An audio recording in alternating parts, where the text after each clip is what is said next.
things that I've heard or seen. He's monsterized now. But monsters are made. You know, that's my little bro. You know, I know Sean. I don't know them. I swear I don't know them. I've never met those people. It's true Diddy seemed to grow up like a little boy lost. But once he got to college, that's where things changed. It's so difficult to reflect on the darkest times in your life. Sometimes you gotta do that. Now, he wasn't a superstar yet. He was just a student. But the witnesses say even then, he used fear like currency. Outside a dorm, under streetlights, that's where one of the first alleged assaults occurred. The college quad turned into a crime scene. But there weren't any headlines or charges. There was only screams, belt cracks, and classmates too afraid to step in or too shocked to act. This doesn't read like a one-off slip-off. It reads like the earliest draft of a horror story that Diddy would refine for decades. I'm tisatells, and welcome to the Diddy Files. Part 2, How Howard Created a Monster. You see, Diddy arrived at Howard in the fall of 1987. And by all accounts, he really learned quickly. Well, actually, he earned a reputation for throwing legendary rowdy parties. Some would even say he got it from his mama. And what he learned at a young age at Janice Combs' alleged get-togethers at her house, well, he found a way to monetize this bigger, better, and faster than his mom ever could. Now, while some alums remember Diddy for his once-in-a-lifetime bashes and over-the-top flamboyant personality, others recall fits of rage, acts of unwanted touching, and worse, public violence. Nancy Dillon and Cheyenne Roundtree actually wrote about this in the Rolling Stones. Now, the night that changed everything, that literally convinced the people that were brave enough to talk about it that Diddy was a monster, let's get into that. They said there was a night where Diddy, and I'm reading directly from the article, where Diddy allegedly turned up to the school's historic Harriet Tubman quadrangle dorm and began screaming for his girlfriend to come outside. Now, this shook everybody, because if you know anything about that, that's where everybody is. It would be akin to somebody coming to your job or in the middle of Times Square and screaming from the top of their lungs for somebody to come out and meet them. Now, as you can expect, a lot of people took notice, and there were allegedly a lot of witnesses to this. Other women in the dorm began running through the halls, knocking on doors in panic. And this is directly what former classmates told the Rolling Stone. They were sounding the alarm that Diddy, known back then as a nickname of Puff, was attacking a young woman outside. They said one woman even recalled yelling, "Puff is out here acting crazy. He's beating her." He screamed and he hollered and he acted stone fool until she came downstairs. One student actually witnesses. Can you imagine the arrogance, the rage, but the audacity in an all-women's dorm to act like a maniac, demanding that your girlfriend come downstairs? And it was so crazy that people were running through the halls, banging on doors. This prominent party producer banging on doors, this prominent promoter, the person that was throwing the parties, everyone that was going crazy outside in the middle of what is basically Howard's Times Square. The woman that saw this then said Diddy used what appeared to be a belt to strike the young woman, his girlfriend, the woman he claimed to yell, all over the place. Again, let's link it back to that little boy loss. The way Diddy felt the need to violently assault his victims, according to their testimony. There's now the woman that was written up in Rolling Stones, literally saying he called a grown woman downstairs in the quad and took her and beat her with a belt senseless like she was a child. Can you imagine the aggression, the rage, the pain that man was inflicting, and the humiliation But it goes into Diddy the way, even when, according to his victims, he liked to beat up the women so that the escort saw it as a display of power. Again, remember when I said monsters aren't born, they're built. We are in phase 2 of the making of that monster. Now, going back into that article, they said they spoke with the Rolling Stone on the condition that they would keep them anonymous due to the sensitive nature of the incidents. But the witness says Diddy appeared super angry and he was screaming at the top of his lungs. She said he whooped her butt, like really whooped her butt, viciously beat her with a belt. A third source also recalled the alleged assault. One of the former students says Diddy would often turn up at his girlfriend's English class, banging on the window to get her to ditch the lesson. The visits were a regular occurrence and eventually became noticeably unwelcome. According to the classmates, they said she would tense up when Diddy arrived. Her energy would shift. This was according to a student that sat next to her in class. He just had a weird control thing. I felt like she was fearful. Another classmate said she kept as far away as possible from Diddy after he caressed her back without warning and asked if she'd be willing to meet one of his friends. Another former student remembers Diddy flying off the handle and yelling at her simply because she questioned him about cutting the cafeteria line. Again, this was the beginning of his rage and anger and violence against women. And again, when you look at the way he allegedly acted in college, according to the sources for the Rolling Stone, and you looked into the way he has this story of, I gotta thank my mom for everything. She worked 2 or 3 jobs. She did this. All that might have been true, but we're missing something. Because where did your rage, your anger, your hatred, your disrespect for the women you claimed to love, for the women that shared their hearts and minds with you, for the women that you destroyed and left broken, not just as a trial, but according to the Rolling Stones, that you left broken even in college. The surviving Diddy started from the age he was old enough to realize, according to these witnesses, that he could, without consequence, beat, humiliate, brutalize women in broad daylight. Because as long as he threw that party that everybody wanted to go through, most people were willing to turn an eye. Now, Diddy's alleged violence toward women was a pattern that followed him throughout his life, according to 2 lawsuits and many sources.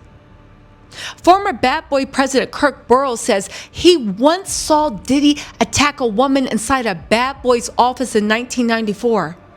He and another ex-employee tell Rolling Stone they had to tear combs off a woman after hearing screams and sounds of shattering glass. Now, it is important to note that the Rolling Stones actually contacted that woman and asked if she wanted to comment on it. The woman declined to comment, but it's very interesting that she didn't say that never happened. She just said she wanted no parts of it, because let's not forget, that same Diddy that was terrorizing his college girlfriend allegedly, and that same woman that his co-workers had to peel off. He was assaulting women in broad daylight. The fact that he had accumulated so much power between then and now, well, I see why she didn't want to comment. At least I wouldn't want to. Let's also look into what Felicia Newsom said, the first manager of Bad Boy's recording studio's Daddy's House. She actually said she once held Diddy back when he was about to beat this girl's ass after a fight broke out between 2 women over Biggie. She literally said, I was holding him by the waist. I'm saying to him, you need to calm down. This is not your fight. Now again, I know what you might be thinking. Diddy was going to fight for his man, because at the end of the day, there's no shame in it. But I think we can all admit that Diddy loved him some men. He loved putting on a show for men. He loved impressing men. He loved keeping men around him. He loved paying men to sleep with the women he claimed he loved. And he loved making those men he paid sit there helpless, like maybe the little boy he was at one time, why Diddy brutalized a woman that they had just been intimate with next door and beat the crap and only sent her back out with bruises to continue what she was doing. Again, monsters aren't made, they are assembled. And this is where Diddy literally turned into the deluxe starter pack of a monster. But there was more. Even Diddy's the love of his life, Kim Porter, we all know that. His long-term partner, who he never actually married, but then made a whole career out of saying how much he loved her and he was sad she was gone. You remember when she died of lumbar pneumonia in 2018? Now, yes, the details of her death have been highly suspect, which makes you wonder why, when that happened, so many people that knew of Diddy thought he was such a monster that he could have potentially done something to Kim Porter. But let's talk about when she was alive. That love story he talked about, even that was a victim. He sharpened his teeth on Kim's body, at least according to Mark Curry. He said, I remember Kim used to go through a lot of stuff. If you live around them, you get to see the toxic relationship. But I think every relationship he may have had that I experienced around him was like that. Again, every relationship that Mark Curry, who was his ride or die back then, had that bit of toxicity. Now, it's important to note that Diddy's lawyer, Jonathan Davis, at the time said that no matter how many false things come out, it will remain that Diddy is completely innocent of doing all those horrible things. And to be honest with you, there's no police record of this. According to Hollywood Reporter's summarization of this investigation, right, this alleged beating is previously unreported, meaning there was no police record and no disciplinary action tied to the dorm altercation. And it is important to note that these are just allegations. The alleged victim has not publicly confirmed the details. Diddy was never criminally charged for the specific alleged event. And what we have are decades-old memories. You can say it's hearsay from classmates. It's definitely not a legal verdict. But my question is, the most interesting question is any of this true? Because regardless, let's look at what it implies. The pattern, the power, and the origins of Diddy's violence. This alleged assault, if the accounts are accurate, it suggests, highlights, and underlines that aggressive, controlling, violent behavior that looks like it dated back to Combs' student days, not just his later fame. Again, the alleged beating, the first one, it wasn't in a mansion, it was on a campus quad. You know, so when you really sit with the Howard University incident, the alleged quad beating, it stops feeling like a college rumor and it starts looking like the first chapter in a much darker story. I mean, think about what the witnesses described. A young SeanCombs screaming through the door halls, demanding his girlfriend come outside. A crowd farming, students whispering and screaming he's out here beating her. A woman crying, trying to shield herself. And Diddy allegedly striking her with what looked like a belt, as if the quad was his living room and the entire student body were powerless bystanders in his personal storm. That moment wasn't just an act of violence. It was a performance. It was a declaration. It was a message loud enough for the entire campus to hear. I can do what I want and nobody can stop me. And in my opinion, that's a pattern. It's not just the violence, it's the confidence inside the violence. Because for someone that young to allegedly beat a woman publicly in broad daylight in front of witnesses, that means he already believed he was untouchable. He already believed he was bigger than the consequences. He already believed fear was a tool, not a warning. You can draw a straight line from that alleged moment on the quad to his early days in the music industry, to the stories artists and assistants told, to the way Kim Porter described being treated behind closed doors, or at least the people that knew Kim Porter, and to the employees who said they worked in a culture of terror. Every story echoes the same structure. Love bomb the room, charm the room, control the room, and then punish what he can't control. Whether it's a dorm quad, a recording studio, a label office, or a relationship, the playbook stayed the same. And that's how you know it's a pattern.